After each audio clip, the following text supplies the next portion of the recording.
Andrusha, what are you doing? Reading? It's nothing, I was just... No flame left burning. What is it, Natasha? Oh, making sure there's no light left burning. It's Carnival Week, and the servants are beside themselves. Better watch out, anything might happen. Last night at midnight, I walk through the dining room and see a candle burning there. But who lighted it? I couldn't get out of them. What time is it? 8:15. Olga and Irina aren't back yet. They're working hard, poor things. Olga's at the pedagogical council and Irina's at the telegraph office. I said to your sister this morning, take care of yourself, Irina, my dear girl. She doesn't listen. You said 8:15. I'm afraid little Bobik is not well at all. Why does he feel so cold? Yesterday he had a fever, and today he feels cold all over. I'm so afraid. It's all right, Natasha. The boy's fine. But still, it's better to keep him on a diet. I'm afraid. And I heard that the revelers are coming over around 9. Andrusha, it'd be better if they didn't come. I don't really know. They're invited, after all.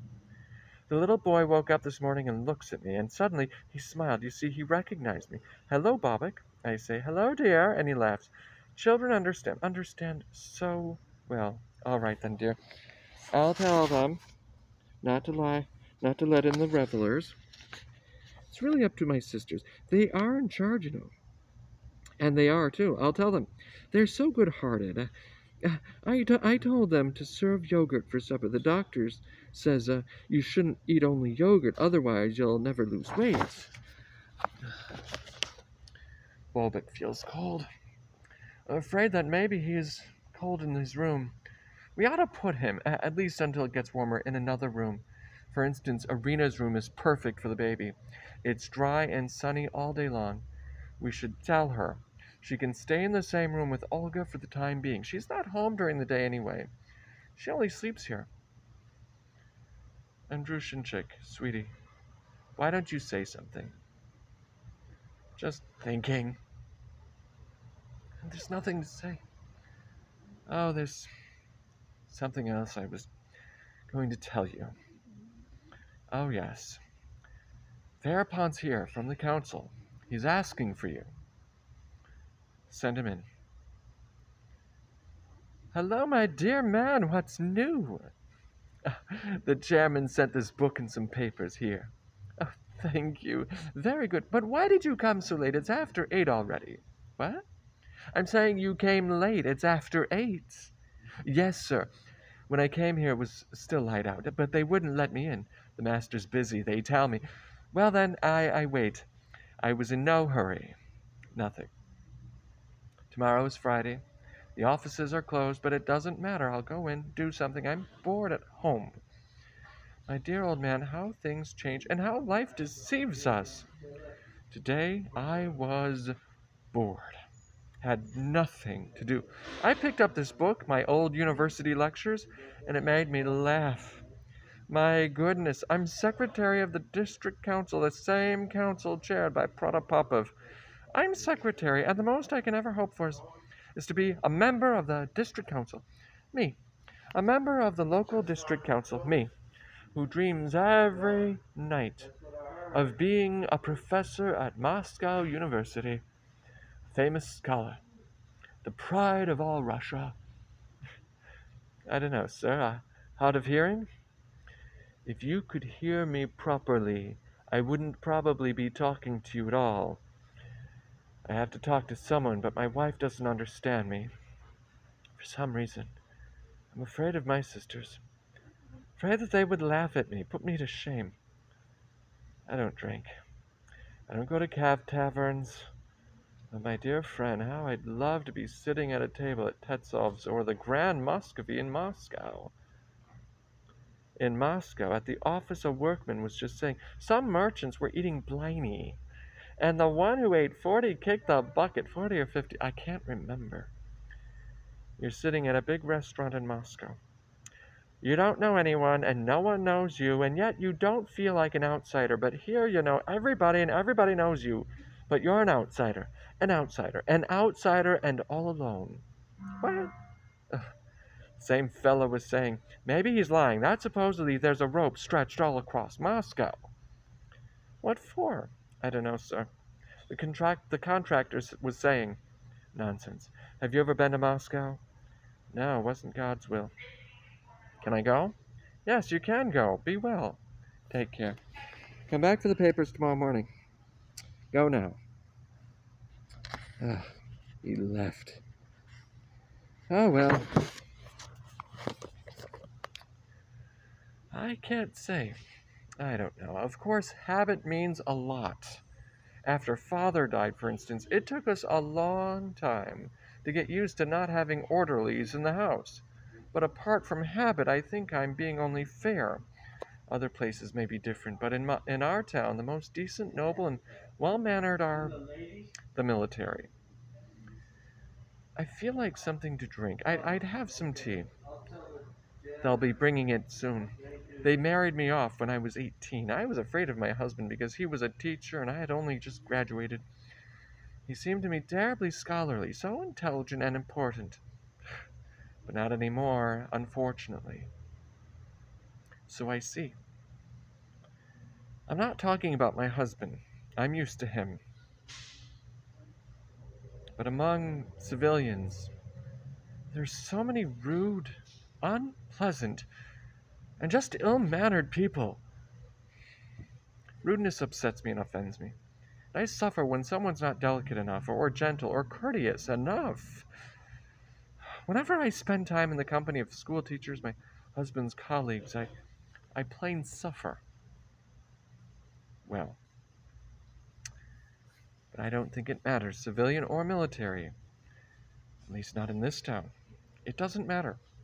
Just talk here to anyone educated, civilian or military. He is utterly exhausted with his wife, exhausted with his house, his estate, and his horses.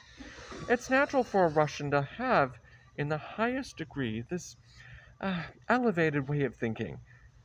But tell me, why in life does he fall so short? Why? Why? Why is he utterly exhausted with his wife and the children? Why? And why are his wife and children utterly exhausted with him? You're out of sorts today. Maybe. I didn't have lunch. I haven't eaten since morning. One of my daughters is a little sick, and when my girls are sick, I get worried, and I raked over with guilt because they have a mother like that. Oh, if you only saw her today. What a nobody. We started quarreling at 7 in the morning, and at 9 I slammed the door and left. I never talk about it, and oddly enough, complain only to you. Don't be angry with me. I have no one besides you in the whole world. No one! What a din in the chimney. Shortly before Father died, we heard the same kind of din in the chimney, just like that. Are you superstitious? Yes. That's strange. You're a marvelous and wonderful woman. Marvelous and wonderful. It's dark here, but I see your eyes sparkling. There's more light here. I love your eyes. Your movements, I dream about them. You're a marvelous and wonderful woman. Ah. When you talk to me like this, it makes me laugh for some reason, although I feel scared. I beg you, don't say it again. Then again, say it. I don't care. I don't care. Somebody's coming. Talk about something else. I have a triple last name. My name's Baron Tutzenbach Kron Altschauer. But I'm Russian Orthodox like you. That's very little German left in me, except for patience, perhaps that stubbornness that you are getting fed up with. I walk you home every night. I'm so tired. Every day I'll come to the telegraph office and walk you home, and I'll be doing it 10 to 20 years until you drive me away. Oh, it's you. Hello. Well, I'm home at last. Just now a lady comes in to send a telegram to her brother in Saratov to tell him that her son died today. But she can't remember the address, and so she sent it without the address to Saratov. She's crying, and I was rude and to her for no reason at all. I've no time. I tell her it's so stupid that the revelers are coming tonight, right? Yes. Just to get a decent rest. I'm tired. When you come back from work, you seem so little, so unhappy. Ugh, I'm tired. I don't like the telegraph office. I don't like it. You've lost weight. You look younger and your face looks more like a boy's. It's the hair. I have to look for another position because this one's not for me. None of the things I wanted and dreamed so much about it works without poetry or thought. Oh, the doctor's knocking. Dear, knock back. I can't. I'm tired. He'll be right over. We need to take some measures. Yesterday, the doctor and our Andre went to the club and lost again. I heard Andre lost 200 rubles. There's nothing you can do about it now. He lost money gambling 2 weeks ago, and he lost in December. I wish he'd lose it all. Then maybe we would leave this town. Goodness gracious. I dream about Moscow every night as if I'm crazy. We're moving there in June, but until June we still have February, March, April, May, almost half a year. We have to be careful so Natasha doesn't find out about his gambling loss. I don't think it matters to her. Here he is. Has he paid the rent? No, nothing in 8 months. He must have forgotten. Sitting tall there. Why are you so quiet, Alexander Ignatitch? I don't know. I'd like some tea. Kingdom for a glass of tea. I haven't had anything since this morning. Arina Sergeyevna. What is it? Please come here. Venez ici. I can't do it without you. Well, if I can't get my tea, then let's philosophize at least. Fine. About what? About what? Let's, for instance, imagine life after we're gone in, say, 200-300 years.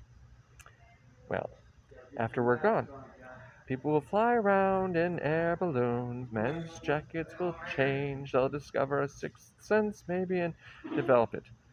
But life itself will remain the same. A hard life full of misery, mystery, and happy. Even in 1,000 years, man will still sigh his usual, oh, life's hard, but at the same time, just like now, he will be afraid of death and won't want to die. How shall I put it? I think that little by little everything on earth will change, and it has been changing already, right before our eyes. In 200 or 300 or 1,000 years, if you like. How long is not the point. A new and happy life will come. We won't be part of it, of course, but we live and work for it now. We suffer. We create it. That's the purpose of our being here and our happiness, if you will. What's the matter? I don't know. I've been laughing since morning. I finished, same as you. Don't go to the academy. I read a lot, but I don't know how to choose books. And I may be reading not what I should be reading. But in the meantime, the longer I live, the more I want to know. My hair is turning gray, and I'm almost an old man already, but I know so little. Oh, how little.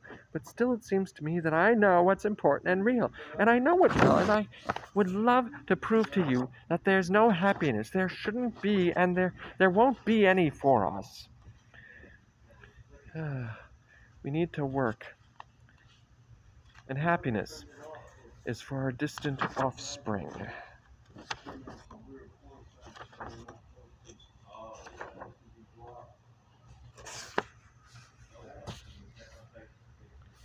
If not for me, then at least for the descendants of my descendants.